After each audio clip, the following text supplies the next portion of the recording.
Good evening, everybody. We just finished up the barley silage. I think we did about 800 or 900 acres of barley silage, so a ton of that, and we're finally done. And now we're on to peas. We were hoping to not have to silage peas this year. This is kind of the replacement for alfalfa, but since our alfalfa, our first cut didn't ton out so well, the second cut is coming, but it's also not looking that heavy, so we got to figure something else out. You can see Elaine, she's in the swather over there. These are just yellow peas. We would have otherwise combined these, but since we need the feed, we're chopping them up with the chopper. It's going pretty good so far. We just modified the header on the swather over there to try and make the swath a little bit thinner. Otherwise, the swath, it was almost just as wide as the pickup on the chopper there, which is kind of difficult to pick it all up. So we're just hacking away at this stuff. It's looking pretty good. Still, for moisture wise, 3 or 4 days ago, this was a dark green field, and you can see already it's turning yellow. It's drying out so quickly. It's so hot and dry out here. I had a couple notifications. There's a wildfire alert in Saskatchewan. We just haven't had any rain out here, and now there's a bunch of fires starting all around the province apparently. It was really hazy this morning when I got up to go and chop. You could only see like a mile, and then the smoke would cut off your vision. But I got a truck coming here, so we're gonna put this camera on the tractor and get chopping.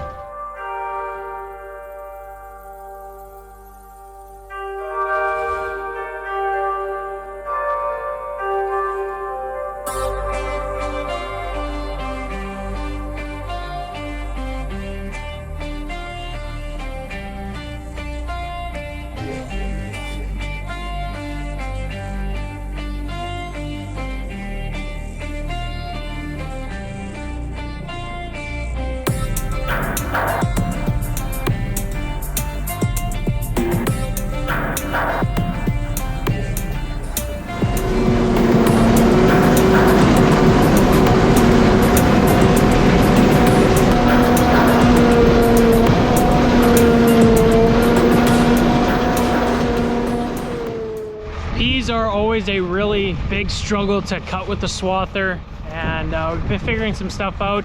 If you guys look at this swath, it looks pretty inconsistent. You can tell there's a bunch of lumps. It's actually pretty good here compared to further down. But I was just talking to my sister if she can try some things on the swather there, maybe change a couple settings around, and she turned the draper speed way up, so those carpets or the belts on the bottom of that header there, she turned the speed up a lot quicker, and now it's laying a swath that's looking really nice and smooth. The smoother the swath, the easier it is to feed through that chopper. If you're feeding a ton of lumps through it, it kind of bogs the tractor down, and then it goes up again and bogs the tractor down again. The smoother the swath, the better silaging is gonna go, the quicker we're gonna get done. So I'm always maybe a little nitpicky with her, trying to get her to lay the smoothest swath possible. She's also able to do it, so it's good. Well guys, we started this field yesterday evening, and we're out here again this morning. It's a little bit tough to cut them in the morning, and Elaine's been struggling a little bit here because you can see the sprayer tracks through the swath or in the crop here, and that's really giving her a hard time. But as it's going to dry out over the course of the day, it should go a little bit easier.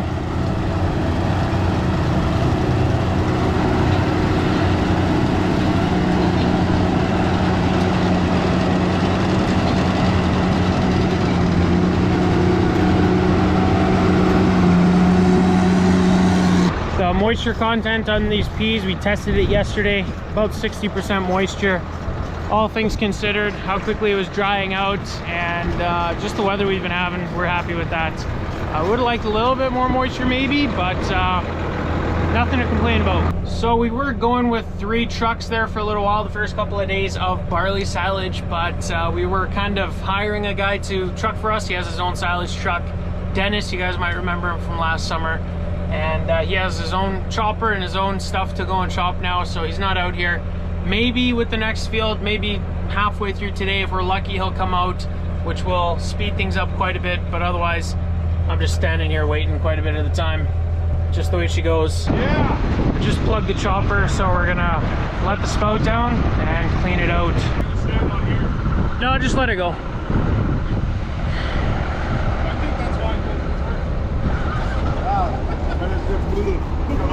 Yeah, you didn't do something too, eh? silage right into the... We're going to dig a stick out of the caragana. I think it'll go as soon as I think it'll go, it's just this won't turn.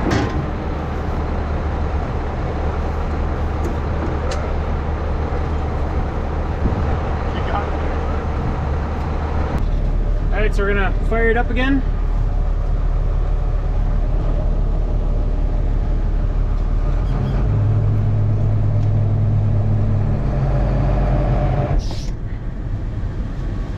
Okay, so you can see it's stalled out there again.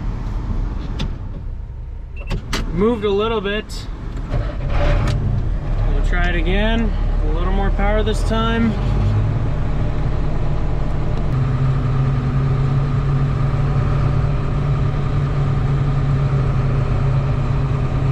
Right on. So just a little bit of crop was stuck in the wrong spot. Should be good to go now. We are on the last field for this kind of week of chopping. It's day 7 already, and we're gonna be going well into tomorrow as well. This field is a full quarter section, so that means it's 160 acres, and it's pretty far away from the farm. So this field, I think, is 5 miles, whatever, 7 or 8 kilometers away from the farm. So the trucks have to travel a really far distance, and that takes a lot of time. So we got 3 trucks running right now. 3rd truck, Dennis, he showed up this morning, been speeding things along incredibly, a lot quicker, so that's awesome. I don't know if I've ever really explained the inoculant applicator on this chopper. Basically, I got the tote here, and that treats the silage, helps it ferment a lot better. We got little bags of stuff, we mix it up in the water, put it in there, and it slowly drops it on the swath before it goes into the chopper. So you can see the tip of the spout right there, and it kind of just drops it onto the crop before it goes into the drum, and is shot up into the truck. Mixes up in there real well. So I gotta make sure that thing's always full, make sure it's going on the silage, turn it off when we're not actually chopping like right now, and just keep a good eye on that thing. Good morning, everybody. Today hopefully is gonna be the last day of chopping, if we're lucky and we don't get any breakdowns. But yesterday, since this field is so far away from the farm, we just left the swather out here, so I'm gonna get it started. First, I'm gonna quickly check the oil.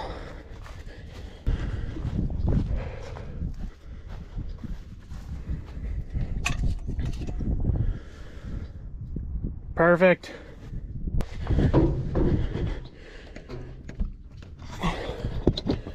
But I guess she felt the need to lock it, so I can't even get it started for her. So she better get her butt out here, because I'm going to run out of swaths pretty soon.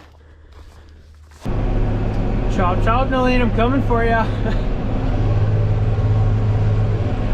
So she just got going. I'm following her right now. She can cut way faster than I can chop, and also I have to wait on trucks quite a bit, so I can't even chop the entire time. So she'll just pull away from us super quickly. Well, I'm waiting on trucks again. On one of the last swaths, I put something through the chopper, a rock or a bone or something, made a loud bang. Still chopped pretty good. I didn't feel the tractor be any weaker with chopping, so it wasn't bogging it down. So I still have some knives in there, for sure. I don't know, it's vibrating a little bit, so I just want to open it up and check it out, make sure everything's good in there. Although I'm kind of worried that something's not right, so just take a look at it, make sure it's good.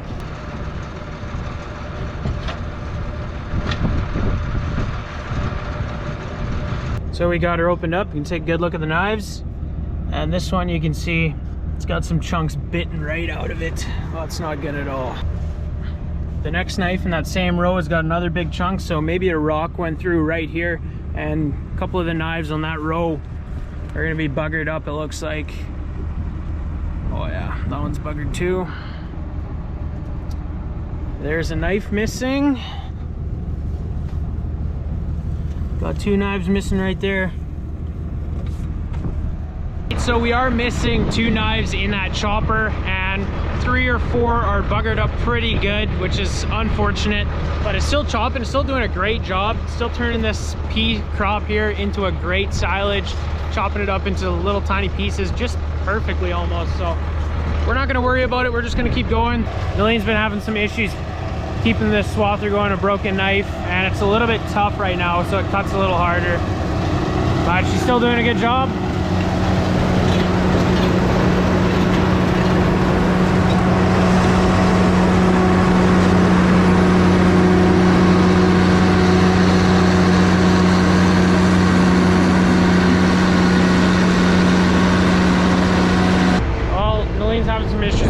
through here. There's the two tarps on both sides of the headers. They bring all the crop to the middle, and that side's not spinning anymore when she turns it on.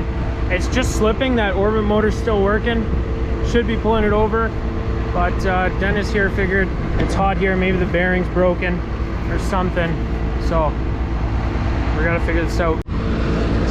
Dennis figured it out, we think. There's a bunch of crop jammed into the belt or the tarp right here. No wonder it doesn't spin. Yeah, that'll hold it up. Jammed in there pretty tight. Yeah. Can Man. we drop this skid shoe? Yeah, probably. Somehow. Peas are the worst, man. They are. Everything wraps, especially this morning now that it's good. Yeah. Okay, is that? Oh, that gained us a whole half inch. All right, give it a whirl. Here, it's your screwdriver. Thanks. So it's probably just hot there because it was slipping. Right on. Well, that's awesome. The end of the field's getting closer and closer. We got a little issue with the chopper here though again. I was just driving along filling the last truck, and then all of a sudden I started hearing some banging noises. And one of the pickup teeth here must have broke loose, and it luckily got caught in that guard. We definitely don't want that to get sucked up through into the knives. That'll take out a couple more blades and we'll be even more screwed. So I'm gonna try to get it out with this crowbar I got here.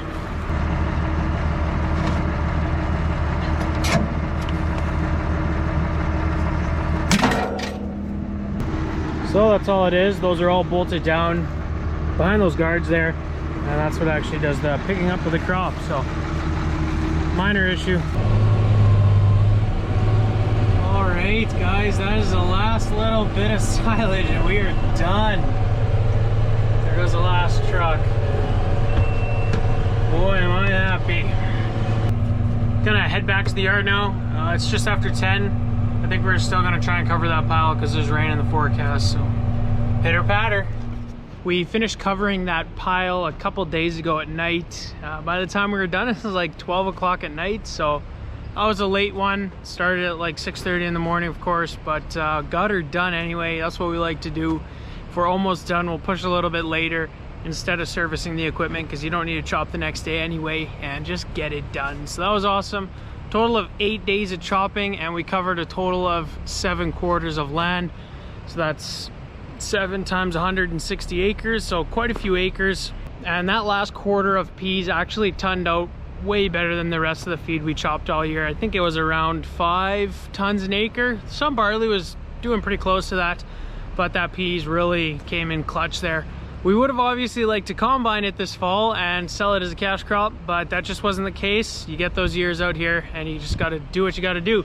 So we ended up chopping all the peas as well, but that way we should have enough feed, and yeah, at least we have that option. So it's pretty awesome. Figured we'd end this video by checking out the expansion here a little bit more. They've done quite a bit. I think in the last video I just showed, or a couple videos ago, a little bit of dirt work they started, and now they've poured some walls out here. So those walls are 8 foot tall from the foundation, and the reason they're so high just on the wall instead of stick framing it up is because that's going to be the wall in the straw pack, and we're going to be scraping along that with the wheel loader to scoop the straw pack out. So it's really nice to have that wall a little bit higher, and then you don't have to worry about damaging the wall at all. And you can see these are the curbs, so the feed rail is going to go along these posts here, and then the cows are going to eat here eventually once they pour the center drive through. They have some square parts on this curb, and that's where the support beams for the roof are going to sit on. It's basically the exact same as that barn. There's only support beams on this curb, not that one. So that's cool. Go to the back of the barn there where they're tying it in. So they poured the foundations for this little tie-in here. Then they also took a bunch of concrete out of this barn and this tie-in here so that they can maybe in a couple days or a week or so start digging this slot out here. And that's going to be the biggest hassle for us because we're still driving the feed wagon across here and into that barn to feed the cows in there every single day. And once they dig this up, that slot's going to come right across through here to the other side, and that's really going to cut us off from feeding and that's gonna probably be the biggest hassle of this entire build. So once we're over that, that'll be awesome. Part of the fun of building new stuff. So anyway guys, I hope you enjoyed today's video, and I hope to see you guys in the next one. Thanks for watching.